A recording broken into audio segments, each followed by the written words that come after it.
Hello children, welcome to my YouTube channel learn with Kevar sir. बच्चों, आज के इस वीडियो में हम लोग पढ़ने वाले हैं क्लास 5 के अंतर्गत लेसन 15 द माइजर। बच्चों, यह लेसन 15 द माइजर का वीडियो पार्ट 2 है। अगर आप लोग वीडियो पार्ट 1 नहीं देखे होंगे तो उसका लिंक इस वीडियो के डिस्क्रिप्शन में दिया हुआ है। साथ ही साथ अगर मेरे चैनल में आप लोग नए होंगे तो चैनल को सब्सक्राइब कर लीजिए, बेल आइकन पर प्रेस करके ऑल वीडियो पर सेट कर दीजिए, ताकि जब भी मैं कोई नया वीडियो डालूं तो उसकी सूचना आप लोगों को नोटिफिकेशन के माध्यम से मिलता रहे।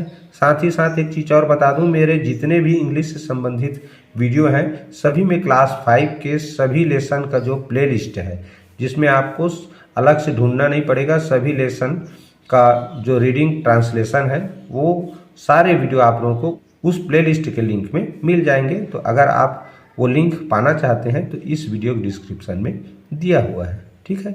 या आप मुझे दिए गए नंबर पर व्हाट्सएप पे मैसेज करके वो लिंक प्राप्त कर सकते हैं। तो चलिए बिना समय गंवाए आज का यह क्लास शुरू करते हैं। देखिए बच्चों, अगर आप लोगों ने पहला वीडियो देख लिया है तो आप लोगों को पता होगा कि हम यहाँ तक पढ़े थे। उसमें क्या बताया था कि एक महीने के बाद, यानी कि आफ्टर अ मंथ, यानी एक महीने के बाद, one evening the watchman and his wife, यानी कि वॉचमैन और उसकी पत्नी क्या होता है कि एक शाम को देयर मास्टर अपने मालिक को टू सी यानी देखने या मिलने क्या मिलने जाते हैं, ठीक है, या आते हैं कह सकते हैं। तो यह एक माइजर यानी कंजूस की कहानी है और ये आप लोगों को वीडियो पार्ट 1 में बता दिया गया है। चलिए आगे क्या होता है जानते हैं। Sir you like the smell of fish, कहा श्रीमान you like the smell of fish. You माने आपको, लाइक यानी पसंद है, द स्मेल ऑफ फिश यानी मछली की गंध, यानी श्रीमान आपको मछली की गंध पसंद है। The watchman said to his master, the watchman यानी कि चौकीदार ने सेड यानी कहा टू हिज मास्टर यानी अपने मालिक को। So we cook it every day, so means इसलिए, वी माने हम, कुक यानी पकाते हैं, ईट यानी इसे यानी मछली को, एवरी डे माने हर रोज, इसलिए हम हर रोज मछली पकाते हैं। But fish is not cheap, परंतु, बट यानी परंतु, फिश यानी मछली, इज माने है, नॉट माने नहीं, चीप यानी सस्ता, परंतु मछली सस्ता नहीं है। It is very costly, it is very costly, यह वेरी यानी बहुत, कास्टली यानी महंगा, इज यानी है, यह बहुत महंगा होता है, यानी महंगा है, ऐसे करके बोला, ठीक है। तो इट कास्ट्स यानी इसे खरीदने में कह सकते हैं, अस यानी हमारा, अलॉट ऑफ मनी बहुत सारा धन खर्च होता है। I earn only 30 rupees a month, I earn मैं, अर्न मीन्स कमाता हूँ, ओनली केवल, 30 यानी 30, रुपीस यानी रुपये, अ मंथ यानी एक माह में। तो उसने कहा कि मैं एक माह में ओनली 30 रुपीज़ केवल 30 रुपये अर्न यानी कमाता हूँ। सो प्लीज इसलिए कृपया, गिव अस हमें दीजिए, मनी यानी धन, फॉर द फिश यानी मछली के लिए। तो उसने कहा कि इसलिए हमें मछली के लिए क्या दीजिए, प्लीज गिव अस मनी, हमें धन दीजिए या रुपये पैसे दीजिए, ऐसे करके चौकीदार अपना जो मास्टर यानी कि अपना जो मालिक था उससे कहा। फिर क्या हुआ, the माइजर thought for a while, the माइजर यानी कंजूस ने, थॉट यानी सोचा, फॉर अ वाइल यानी कुछ क्षण के लिए, अ वाइल माने थोड़ी देर के लिए या कुछ क्षण के लिए सोचा। क्या सोचा, देन ही सेड फिर उसने कहा, ओह अरे, ऑल राइट, ऑल राइट यानी सब ठीक है, वेट हियर यहाँ रुको, वेट हियर माने, वेट माने रुको, इंतजार करो, प्रतीक्षा करो, हियर माने यहाँ, तो यहाँ प्रतीक्षा करो। He went into his room, he माने वह, इनटू यानी गया, इन वेंट मीन्स गया, इनटू यानी के अंदर, हिज रूम यानी उसके रूम या अपने रूम, तो वह अपने रूम के अंदर गया। एंड शट द डोर यानी शट द डोर माने दरवाजा, शट यानी बंद कर दिया, बिहाइंड हिम उसके पीछे, बिहाइंड मनी के पीछे, तो उसके पीछे दरवाजा बंद कर दिया। He took out some silver coins from a bag, he took उन्होंने, ही टूक आउट यानी उन्होंने निकाला, सम सिल्वर क्वाइन कुछ चांदी के सिक्के, फ्रॉम अ बैग यानी कि एक बैग से, तो उसने एक बैग से कुछ चांदी के सिक्के टूक आउट माने बाहर निकाले।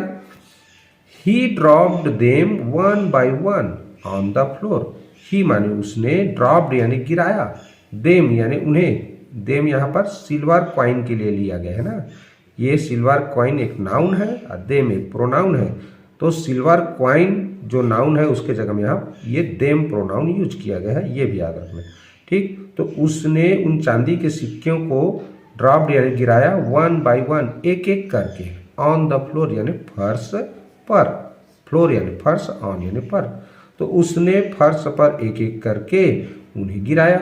The watchman and his wife heard the tinkle of the coins. The watchman यानी चौकीदार, एंड और हिज वाइफ उसकी पत्नी ने, हियर्ड यानी सुना, द टिंकल यानी खनक, ऑफ द कॉइन यानी सिक्कों की। ठीक, एंड वर वेरी हैप्पी, और वेरी हैप्पी बहुत खुश, वर माने हुए। तो वॉचमैन और उसकी पत्नी ने सिक्कों की खनक यानी सिक्कों की खनकने की आवाज, हियर्ड यानी सुना, एंड और वेरी हैप्पी बहुत खुश, वर मीन्स हुए। दे सेड उन्होंने कहा, he is going to give us all the money, वह ऑल दैट मनी उन सभी धन को, अस मीन्स हमें, इज गोइंग टू गिव यानी देने, गोइंग के यहाँ वाले होगा, वाला वाले ऐसे अर्थ होता है। ठीक है, तो he is going to give us, वह हमें देने वाले हैं, ऑल दैट मनी उन सभी धनों को, जिन धनों को, जिन सिक्कों को वो जमीन में एक एक करके गिरा रहे हैं। ऐसा वो जो वॉचमैन था और उसकी जो पत्नी थी वो सोच रहे थे। ठीक है, फिर आगे क्या हुआ? आफ्टर सम टाइम, कुछ देर बाद, आफ्टर के बाद सम टाइम यानी कुछ देर, तो आफ्टर सम टाइम यानी कुछ देर बाद, देयर मास्टर कैम आउट, उनका मालिक कैम आउट यानी बाहर आया, एंड सैट डाउन और नीचे बैठ गया, on the chair, on a chair माने एक कुर्सी पर। तो थोड़ी देर बाद उसका मालिक बाहर आया और एक कुर्सी पर नीचे बैठ गया। ही देन आस्क्ड, उसने देन यानी फिर, आस्क्ड यानी पूछा, फिर उसने पूछा the watchman and his wife, चौकीदार उसकी पत्नी को, did you here the tinkle of the coins. इसका मतलब होता है डिड यानी क्या, यू माने तुमने, हियर माने सुना, द टिंकल यानी खनक, ऑफ द कॉइन माने सिक्कों की। तो इसका मतलब हो गया कि क्या आप लोगों ने सिक्कों की, टिंकल यानी खनक, हियर यानी सुना, तो क्या आप लोगों ने सिक्कों की खनक सुना?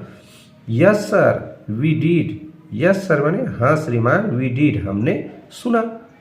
सेड द वॉचमैन, वॉचमैन ने कहा, did you enjoy it, did you enjoy it, क्या तुम्हें मजा आया? क्या तुमने जब सिक्कों की खनक सुना तो क्या तुम्हें अच्छा लगा, मजा आया? आस्क्ड द माइजर, माइजर ने पूछा, कंजूस ने पूछा। यस सर, हाँ श्रीमान। सेड द वॉचमैन, वॉचमैन यानी चौकीदार ने कहा, एंड हिज वाइफ यानी चौकीदार उसकी पत्नी ने कहा, यस सर, हाँ श्रीमान, हमें मजा आया। एंजॉय इट यानी हमने मजा किया। The miser then said, the miser then said, कंजूस ने देन यानी फिर, सेड यानी कहा, ऑल राइट, ठीक है, बिल्कुल, ऑल राइट यानी बिल्कुल ठीक। I enjoyed the smell of your fish, मैंने इंजॉयड यानी आनंद लिया, the smell of fish, the smell of your fish, तुम्हारे मछली के गंध का। उसने कहा तो सब ठीक है, मैंने तुम्हारे मछली के गंध का आनंद लिया, मजा लिया। And you enjoyed the sound of my coins, और तुमने मेरे सिक्कों की आवाज का मजा लिया, इंजॉयड किया। ठीक है। I doesn't ask for your fish, मैंने डोंट आस्क माने I don't ask for your fish, मैंने तुम्हारी मछली के लिए कभी नहीं पूछा या तुमसे मछली कभी नहीं मांगा। So you don't ask me for money, मुझे सो यानी तो, तुम, फॉर मी यानी धन के लिए, आस्क मी मुझे, डोंट आस्क क्यों कहते हो, ऐसे करके बोला। मतलब क्या हुआ कि जब भाई तुमने मेरे सिक्कों की आवाज़ सुनी, मजा लिया, तो उसके लिए तो मैंने तुमसे पैसा नहीं मांगा, उसी तरह तुम्हारे मछली के गंध का मजा मैंने लिया, तो तुम मुझसे फिर पैसा क्यों मांगते हो। ऐसे करके वो जो माइजर था वो वॉचमैन और उसकी पत्नी को कहा, वही चीज लिखा है यहाँ कि so you don't ask me for money, यानी तो तुम मुझे पैसे के लिए क्यों पूछते हो। नाउ गो अवे, अब चले जाओ, नाउ माने अब, गो अवे माने चले जाओ। ऐसे करके उस कंजूस ने वो जो वॉचमैन था और हिज वाइफ यानी उसकी पत्नी को भगा दिया, यानी वहां से चले जाने के लिए कहा। ठीक, तो इस तरह से बच्चों यह जो द माइजर लेसन 15 था क्लास 5 के अंतर्गत, यह यहीं पर क्या होता है, इंड होता है, समाप्त होता है। तो आज का यह क्लास आप लोगों को कैसा लगा प्लीज़ कमेंट करके जरूर बताइए। अगर चैनल में नए होंगे चैनल को सब्सक्राइब करना मत भूलिए, वीडियो को एक लाइक जरूर कर दीजिए। ठीक है, और अपने फ्रेंड्स को भी इस वीडियो को जरूर शेयर किया करें ताकि वो भी घर बैठे इंग्लिश पढ़ पाए, इंग्लिश पढ़ना सीख सके, हिंदी में ट्रांसलेशन करना सीख सके। ठीक, तो चलिए नेक्स्ट वीडियो में फिर मिलेंगे, तब तक के लिए good bye, have a nice day.